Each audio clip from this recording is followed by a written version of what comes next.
I don't program, I can't code. In fact, I barely know how to use my own laptop. But somehow I found myself on a 17-hour bus ride to MHacks III, a hackathon in Detroit, Michigan, with some of the brightest programmers of Georgia Tech, Florida State University, and the University of Cincinnati, determined to document the event. The first 4 hours of the trip were spent in a sleepy haze, a period of time I would gladly show you except that they look like this. But after our first stop, conversation began to pick up and proved to be nothing less than scintillating.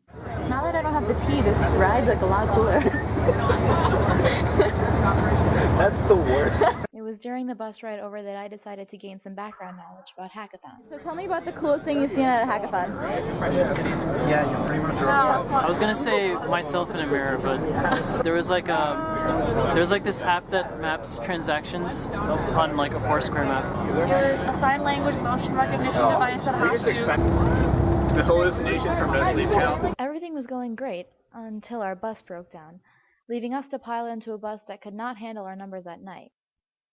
When it became clear we'd be missing the opening ceremony, we held our own. A large majority of the people that are over 40. And they're loyal. Thank you. You're the best. Finally got there, and everyone was... I'm tired. Tired for this. And then we went upstairs, and the energy was contagious.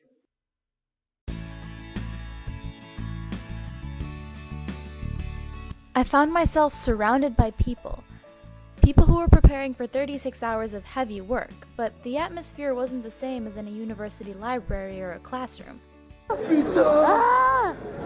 It was hopeful, excited, and the students were prepared to take on the task ahead because they were turning their ideas into reality. This mood was enhanced by the incredibly colorful setup and enthusiastic sponsors and recruiters, and everywhere I turned, I saw people ready to create, to innovate, and to invest their time into amazing products. With such a vibrant and lively environment in which to build something great, I couldn't wait to see what these MHacks hackers would turn out in a day and a half.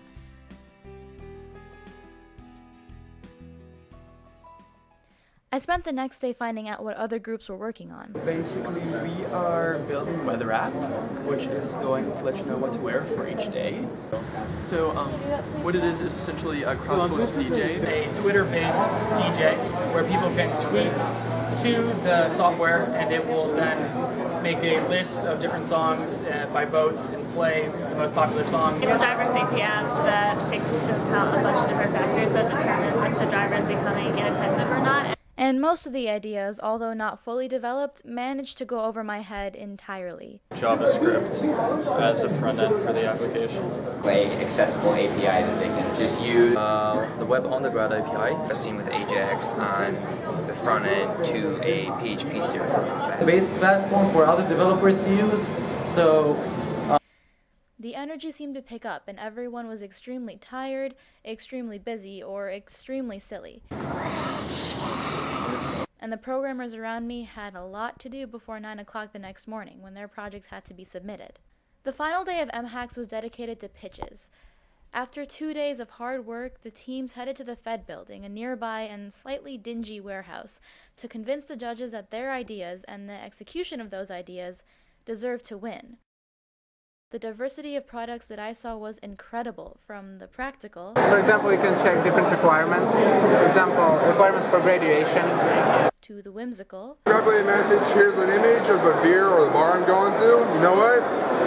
Why don't you come join me? I'm having a beer, this is the address, this is where you can find it, this is the name, search it, whatever. ...to the ridiculous. It's gonna give me a 3-second countdown. I'm gonna put my phone in my pocket. Okay. Then I feel a vibrate of when I should start twerking. Alright. And now it's worked for a good 5 seconds. And now I feel another vibrate telling me to stop. So now I pull my phone out and I get a score of 15 points. But one thing was obvious. The students here were proud and excited to be showcasing their work. With the number of teams present, all I could manage was a sampling of the products that were turned out at this hackathon. So Speak Me is Google Now and Siri on steroids. Hover over one of these symbols, and it would recognize that you want to vote for that symbol. We built a dating service based on your DNA. After the pitches, there was an awards ceremony where the top teams in each category were announced. In the end, MHacks wasn't about perfection, the prizes, or even the competition itself. It was about learning, meeting new friends, and doing the things that you love with the people you love.